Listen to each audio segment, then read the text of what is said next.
Muito bem, olá a todos, sejam muito bem-vindos à nossa primeira aula de sintaxe comparada. Nessa primeira aula nós veremos alguns dos principais fundamentos teóricos que nos ajudaram a realizar a obra que publicamos recentemente, intitulada Apontamentos para uma Sintaxe Comparada, na qual, nessa série de aulas que nós faremos aqui neste canal, todos vocês poderão ver algumas das principais conquistas que nós tivemos nessa obra e principalmente alguns indicativos de estudos para o futuro. Vejamos então sobre do que se trata de fato esse livro. Na obra vocês verão que eu discuto durante algumas grandes páginas a história do pensamento linguístico e os conceitos de comparação. E para a sintaxe eu faço uso de dois elementos distintos. Mas em primeiro lugar, uma boa conceituação de sintaxe nos é necessária, principalmente quando nós olhamos para o foco que deve ser este estudo. Então, nós diríamos que a sintaxe é o estudo da organização da frase, ou da sentença, ou da oração. Existem muitos sintaticistas que fazem uso dos três termos, frase, sentença e oração, como sinônimos, e qualquer estudante iniciático pode encarar essas três definições como sendo sinônimas também, sem cair em muitos problemas teóricos. A princípio, nós vamos considerar isso como sendo o elemento principal do que é de fato a sintaxe, do que é de fato esse livro. Mas como vocês sabem, esse livro ele se trata de uma tentativa de organização teórica em relação à sintaxe comparada. Portanto, se a sintaxe ela é o estudo da organização da frase, a sintaxe comparada ela seria o estudo dos mais diversos tipos de organizações. Tipos de organização, falamos dessa maneira porque nós consideramos cada língua como um sistema fechado, mas também considerado em seus elementos entreabertos, do ponto de vista diacrônico, sincrônico.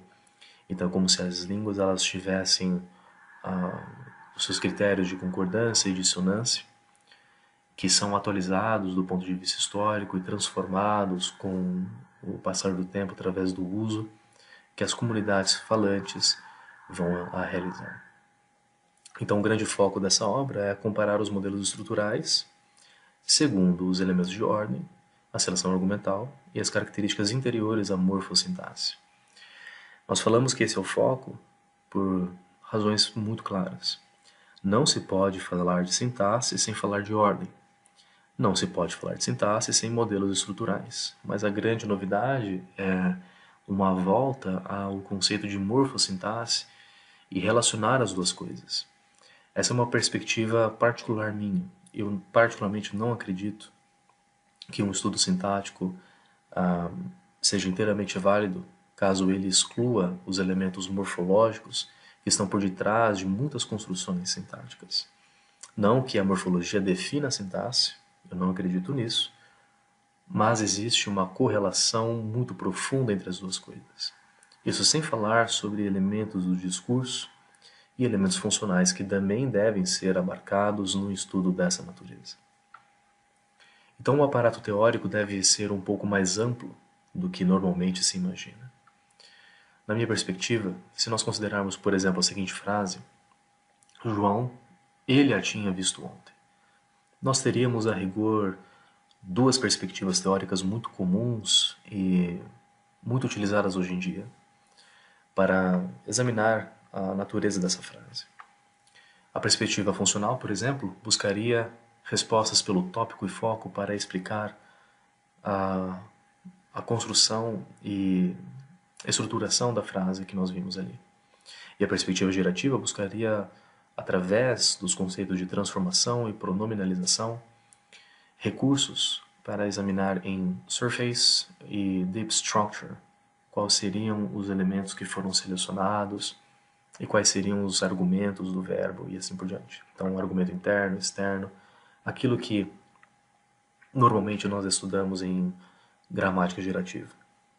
As duas perspectivas são muito importantes e eu particularmente acredito, e nessa obra eu tento fazer isso com, obviamente, limitações práticas e também teóricas. Não dá para misturar as duas coisas. Mas, particularmente, eu acredito que as duas perspectivas sejam muito fecundas para uma análise dessa natureza. Principalmente se nós considerarmos duas outras línguas.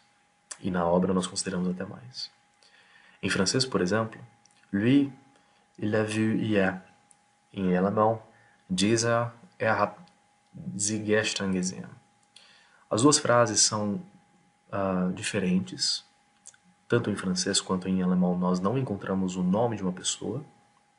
Porém, eu escolhi justamente essas duas modulações justamente para indicar quais são as características que podem vir a existir que são diferentes, embora o mesmo elemento de foco e tópico estejam ali presentes.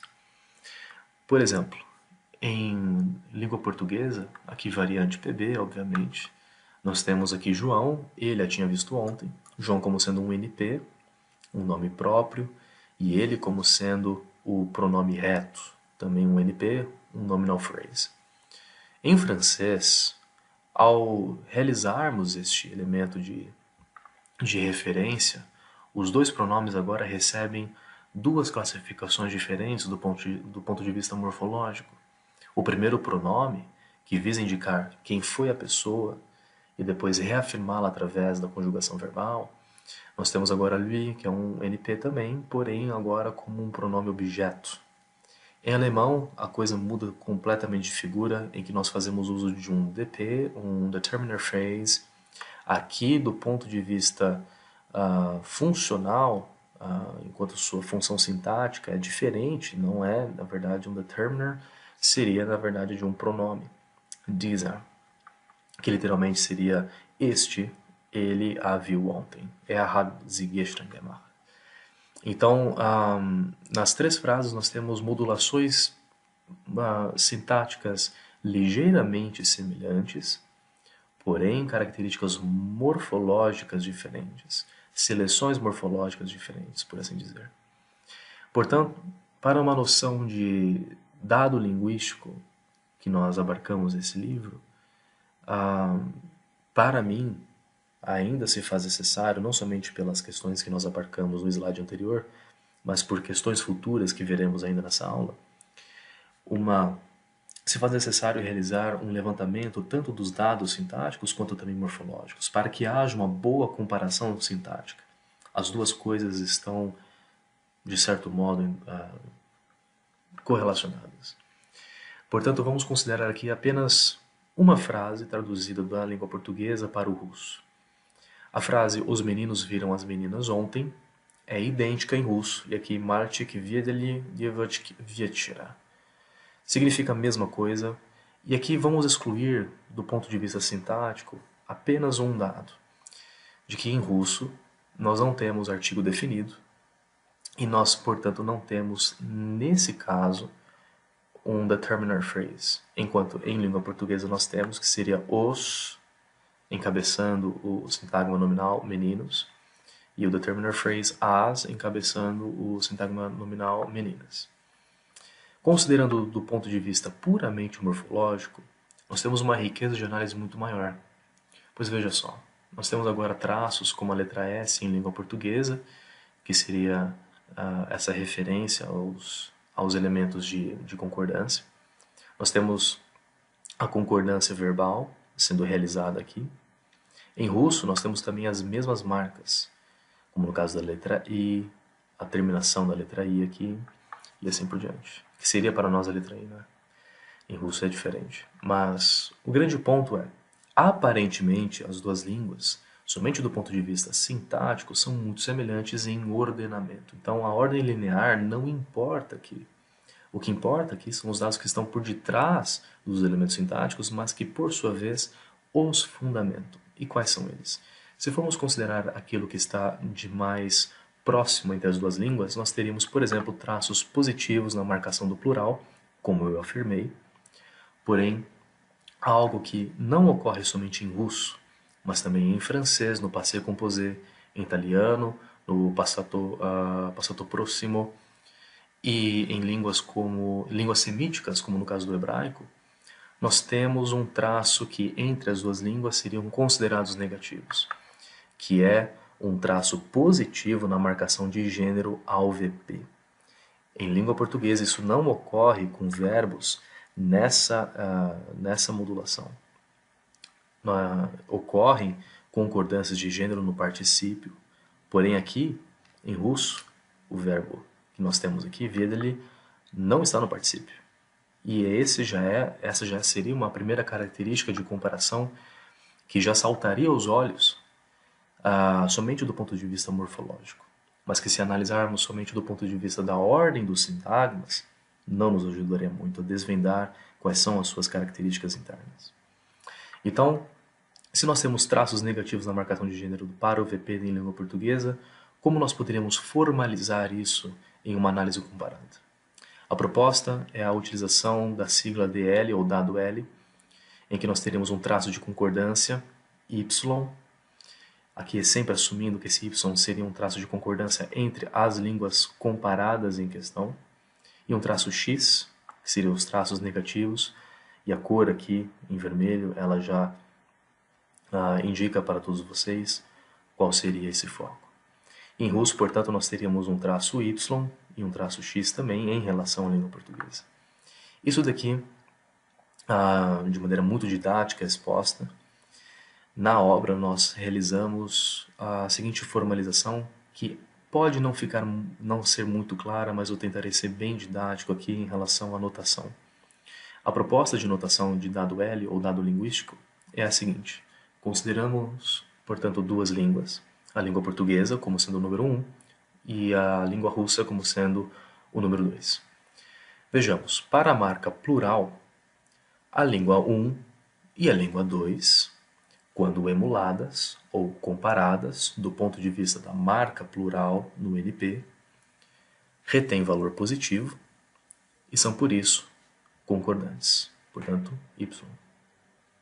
Contudo, o dado L, quando consideradas a marca de gênero no VP, naquela modulação que nós vimos, a língua 1 e a língua 2, quando emuladas, retêm valor negativo e são, por isso, dissonantes, somente em relação a esse traço.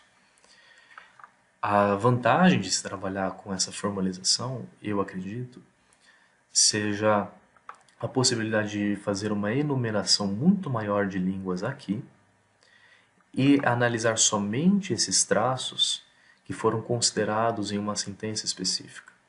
Isso aqui nós estamos somente levando em consideração aquilo que na obra eu faço a distinção de dado linguístico mínimo, que seria a marca morfológica, e não somente a ordem de constituintes ou mesmo a maneira com a qual algum elemento foi selecionado pelo verbo. Então, falando das vantagens dessa notação, eu acredito que seja a capacidade de considerar os dados mínimos, que seriam os morfológicos, e máximos, que seriam os sintáticos, de maneira muito mais clara. Outra vantagem é a clareza na comparação de línguas distintas. Então foi comentado, por exemplo, que aqueles traços de marca de gênero em VPs também existem em outras línguas, também latinas, como no caso do francês e do italiano, porém em outras esferas. Então a clareza na comparação, imagino eu, seria muito maior. E a previsão de ocorrências, sabendo que tal traço existe, ou tal marca morfológica ou sintática existe em determinada língua e não em outra, a comparação se torna muito mais clara e muito mais rápida, digamos assim, de modo a favorecer ao estudante iniciático que esteja em seus primeiros momentos entrando em contato com línguas diferentes, principalmente numa área tão densa e tão complicada como a linguística comparada. Agora, as desvantagens, e aqui eu coloquei entre aspas, pois nós não pretendemos, eu particularmente não pretendo, com que essa notação científica seja a substituição de quaisquer teorias ou propostas que tenham acontecido nesses últimos 50, 60 anos. Eu acredito que ela não exclui o recurso dos colchetes e análises arbóreas, como no caso do gerativismo ou mesmo do estruturalismo. E ela não diminui a importância das análises funcionais e das hipóteses gerativas. Em realidade, no segundo capítulo eu trato justamente sobre estes elementos. Opa! Apareceu o Java aqui para mim. Na verdade, eu acredito que parte dessas análises, tanto funcionais quanto gerativas, elas devem entrar ah, na notação, porém não há espaço para tratar de todas as características discursivas e mesmo de todas as características transformacionais existentes em um simples esboço de notação como essa, que visa simplesmente ajudar a reunião de dados linguísticos e para que posteriormente seja realizada uma análise mais profunda. Para mais informações, vocês podem consultar as páginas 21 e 39 do livro que foi publicado e está disponível na Amazon. Muito obrigado a todos e até a próxima.